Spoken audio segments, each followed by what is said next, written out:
Hello everyone, and welcome to the very first episode of Evil Analysis, featuring one of the most popular video game villains of the time, William Afton, from the Five Nights at Freddy's franchise. This is the very first episode in a brand new series that I'm doing. So today we're going to be covering William's actions throughout the franchise. However, we're only going to be covering the first 4 games, along with Sister Location and Pizzeria Simulator, as those games are canon. We're not going to be delving into the new FNAF movie that just came out, because that is non-canon for the franchise. So we're going to be looking at what we know about William's past and the lore of Five Nights at Freddy's. In the early 1970s, William Afton and another engineer named Henry Emily both founded their first establishment, Fredbear's Family Diner, where they built 2 animatronics, Fredbear and Spring Bonnie. Both were not only animatronics, they were spring-lock suits, meaning they could also be worn via spring-lock mechanisms. So what you would have to do is you'd have to turn the hand cranks to open the spring lock so you can climb inside. To recoil the spring lock so you can climb inside. Thing was, spring locks are highly unstable and could easily kill you at any moment. And then also, when they're exposed to moisture or failure to wind them up properly, will result in death. Something that will come back to haunt, something that will come back to bite William in the worst way possible. This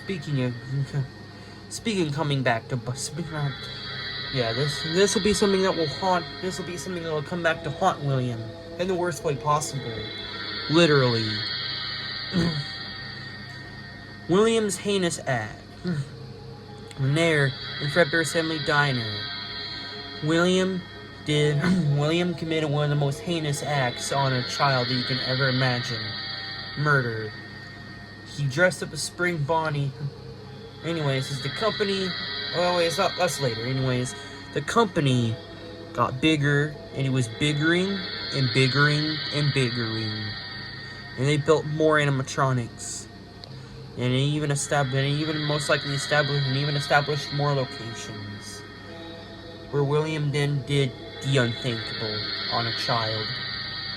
He disguised as Spring Bonnie, lured 5 kids to the back room, and then murdered them in cold blood. Where their souls then went on to inhabit the very animatronics which they were stuck inside of, leading to the place forever being haunted and cursed. It is unknown why William wanted to do this, or why he enjoyed killing children. This general sadism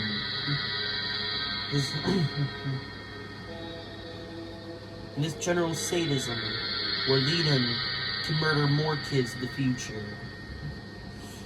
And another set of 5 kids. And even probably a 3rd. Not much is known about William's childhood or why he did this. All we know is that he did this.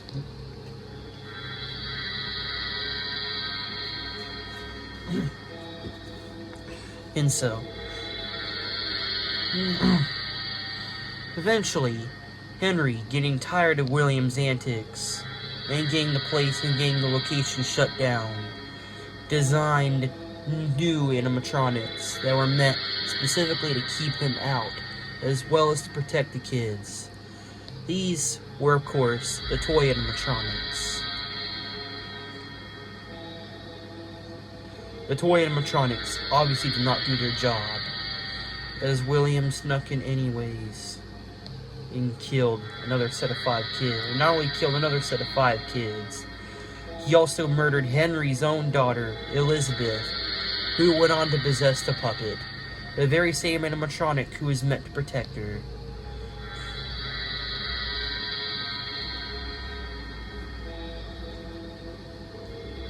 Next up,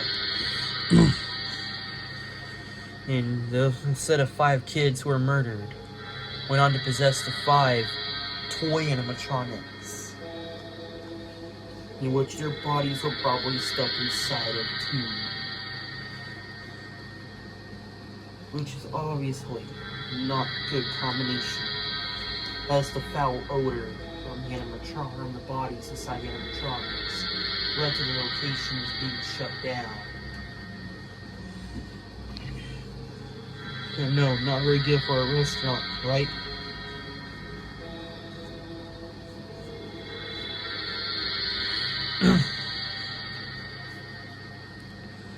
And next, Henry, getting fed up, left for a while, and he wasn't seen very much after that. William opened his own sister location, his own sister company that was independent from the rest of the franchise, Circus Baby's Pizza World, in which, after a terrible tragedy involving his daughter Elizabeth, who died there, who got killed by the very same animatronic. William programmed these specific animatronics at the sister location to murder, to lure kids and then kill them in the worst ways imaginable, by grabbing them and trapping them inside of a tank, or even straight up kidnapping them, like in Funtime Freddy's case. Circus Baby had a claw that was meant to grabbing kids, pull them in, and kill them. However, her only victim was William Afton's own daughter, Elizabeth Afton, who also possessed her after this. Ironically, the only kids that William did not want to die were his 3 children, Evan Afton, Michael Afton, and Elizabeth Afton. Not long before this, after this, William Afton tried his best to protect his 2 surviving sons. First one being Evan, except in order to try to save him, he ended up coercing him and scaring him in the worst ways imaginable, as his son kept bullying him to doing so. William was fully aware of the bullying, and he allowed it to continue, because he knew that would only make Evan even more scared of Freddy Fazbear's and of the animatronics, and to never want to come back.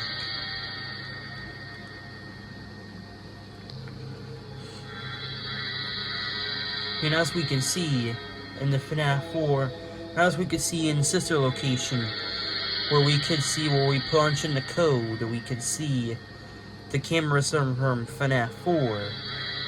That location is clearly real, more than the series itself. Yet the events of the game, minus the cuts, minus the 8-bit scenes in between each night, is not real.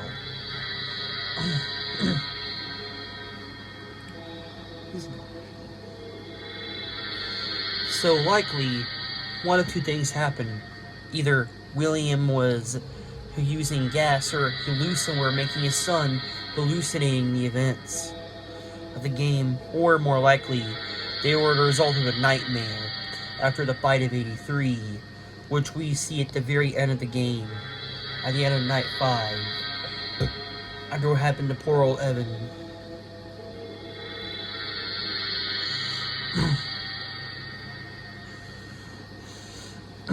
Poor old Evan.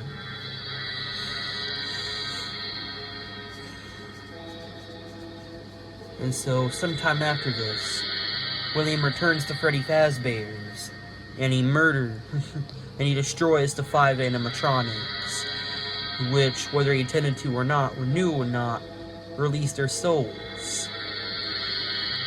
We don't know why William went back to Freddy Fazbear's and destroyed the animatronics. Some say it was to cover up evidence. Others say it was for the rare mineral of remnant, which has the power to trap souls. And obviously, the federal government would be very, very interested in something like this. And nobody wanted this to fall into the wrong hands. And William, being as William wanted to harness that and see how he could trap souls within animatronics, or using the remnant substance. Either that, or it was a combination of the two.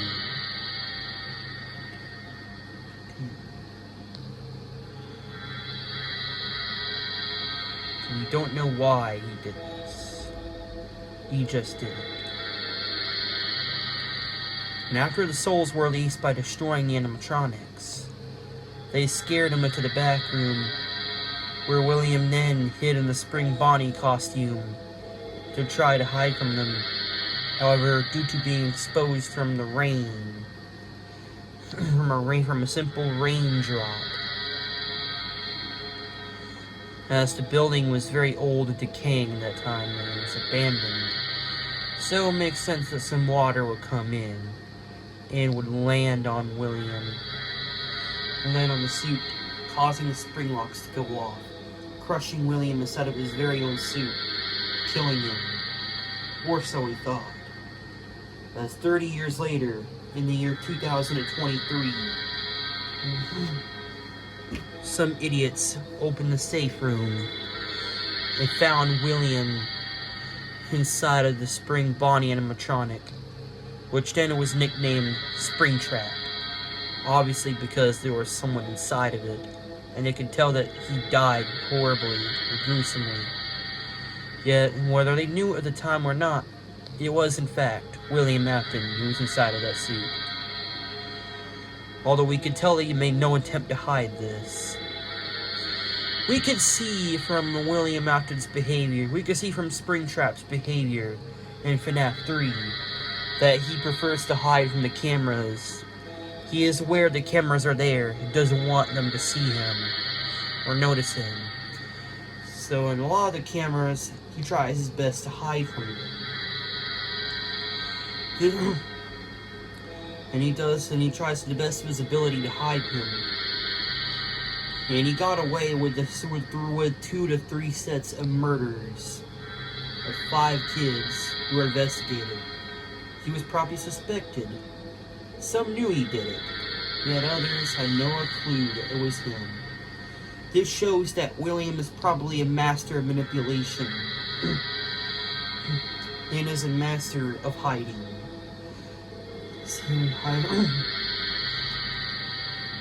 He knows exactly what to do to avoid the cops and to avoid being spotted. Yet, after the events of Five Nights at Freddy's 3, Fazbear's Fright was burned down. We don't know why it was burned down. It says in the newspaper that was due to faulty wiring, although they do not rule out foul play. Probably whether it was foul play, whether it was Henry or not, is unknown. Henry comes later, after, surprisingly, William survived the burning of Fazbear's Fright. Unfortunately for the world, William survived the burning of Fazbear's Fright, and he went on to haunt, and Springtrap went on to haunt the place. He went on to haunt the world.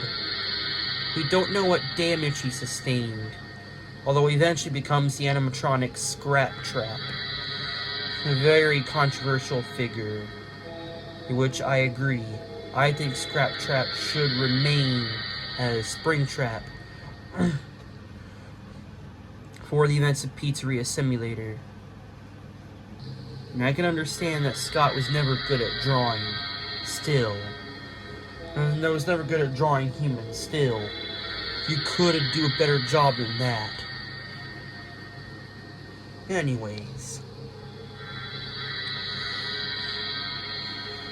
Well, Henry then sets up a fake location and puts out an alert in the newspaper. No, not on the newspaper. Puts out a notification for all animatronics to meet at that location, in which they do. Which then Henry burns it down, hoping that William and all the other animatronics, including Circus Baby and Molten Freddy, aka Ennard, would all die in the building. Eventually, the truth of what William did was revealed to the animatronics. Oh yeah, forgot to mention I'll also be covering the Silver Eyes comics, since they're also canon. Apparently the motive for William killing the kids in the books was to gain a new family of sorts, as he knew that he could manipulate the kids and control their actions, as they don't remember who killed them or why they were killed. All they know was that they were wrong and they were angry. Eventually, the truth of what William had done to them was released to them, where the animatronics unrightfully got their revenge and burned and threw Trap in a fryer, burning William Afton to death, finally killing him and releasing his soul from the spring Bonnie animatronic, as William had to possess a spring Bonnie animatronic. So in the end, who was William Afton?